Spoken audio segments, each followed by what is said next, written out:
Section 3. His birth. 1. To Suddhodana was born Siddhartha Gautama, and this was the manner of Gautama's birth. 2. It was a custom among the Sakyas to observe an annual midsummer festival which fell in the month of Ashad. It was celebrated by all the Sakyas throughout the state and also by the members of the ruling family. It was the usual practice to celebrate the festival for 7 days. On one occasion, Maya decided to observe the festival with gaiety, with splendor, with flowers, with perfume, but without drinking intoxicants. On the 7th day, she rose early, bathed in scented water, bestowed a gift of 400,000 pieces of money as alms, adorned herself with all precious ornaments, ate choicest food, took upon herself the fast day vows, and entered the splendidly adorned royal bedchamber to sleep. That night, Suddhodana and Maya came together, and Maya conceived. Lying on the royal bed, she fell asleep. While asleep, she had a dream. In her dream, she saw that the 4 world guardians raised her as she was sleeping on her bed and carried her to the tableland of the Himalayas, placed her under a great sal tree, and stood on one side. The wives of the 4 world guardians then approached and took her to Lake Mansarovar. They bathed her, robed her in a dress, anointed her with perfumes, and decked her with flowers in a manner fit to meet some divinity.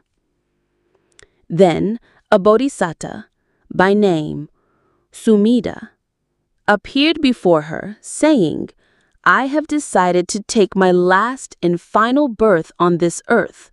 Will you consent to be my mother?" She said yes with great pleasure. At this moment, Maya awoke. Next morning, Maya told her dream to Suddhodana. Not knowing how to interpret the dream, Suddhodana summoned 8 Brahmins who were most famous in divination.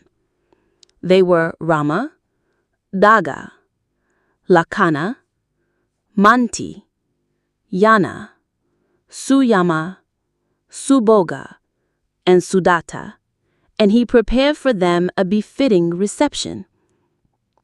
He caused the ground to be strewn with festive flowers and prepared high seats for them. He filled the bowls of the Brahmins with gold and silver and fed them on cooked ghee, honey, sugar, and excellent rice and milk. He also gave them other gifts such as new clothes and tawny cows. When the Brahmins were propitiated, Suddhodana related to them the dream Maya had and said, "Tell me what it means."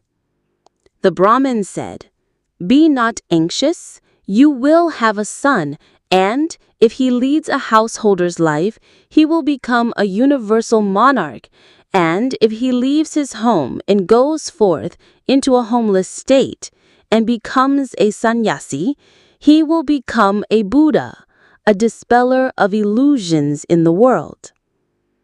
Bearing the bodhisattva in her womb like oil in a vessel for 10 lunar months, Maya, as her time of delivery was coming nearer, desired to go to her parents' home for delivery. Addressing her husband, she said, "I wish to go to Devadaha, the city of my father." "You know that thy wishes will be done," replied Suddhodana. Having seated her in a golden palanquin, borne by couriers, he sent her forth with a great retinue to her father's house.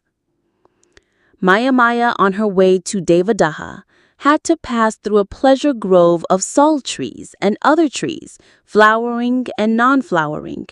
It was known as the Lumbini Grove. As the palanquin was passing through it, the whole Lumbini Grove seemed like the heavenly Chitalata Grove, or like a banqueting pavilion adorned for a mighty king. From the roots to the tips of the branches, the trees were loaded with fruits and flowers, and numberless bees of the fine colors, uttering curious sounds, and flocks of various kinds of birds singing sweet melodies. Witnessing this scene, there arose in the heart of Maya a desire for halting and sporting therein for a while. Accordingly, she told the couriers to take her in the sal grove and wait there. Maya alighted from her palanquin and walked up to the foot of a royal sal tree. A pleasant wind, not too strong, was blowing, and the boughs of the trees were heaving up and down, and Maya felt like catching one of them. Luckily, one of the boughs heaved down sufficiently low to enable her to catch it. So she rose on her toes and caught the bough. Immediately she was lifted up by its upward movement, and being shaken, she felt the pangs of childbirth. While holding the branch of the sal tree, she was delivered of a son in a standing position.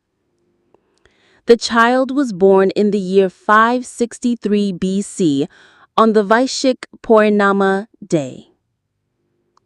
Suddhodana and Maya were married for a long time, but they had no issue. Ultimately, when a son was born to them, his birth was celebrated with great rejoicing, with great pomp and ceremony by Suddhodana and his family, and also by the Sakyas. At the time of the birth of the child, it was the turn of Suddhodana to be the ruler of Kapilavastu, and as such was in the enjoyment of the title of Raja. Naturally, the boy was called Prince.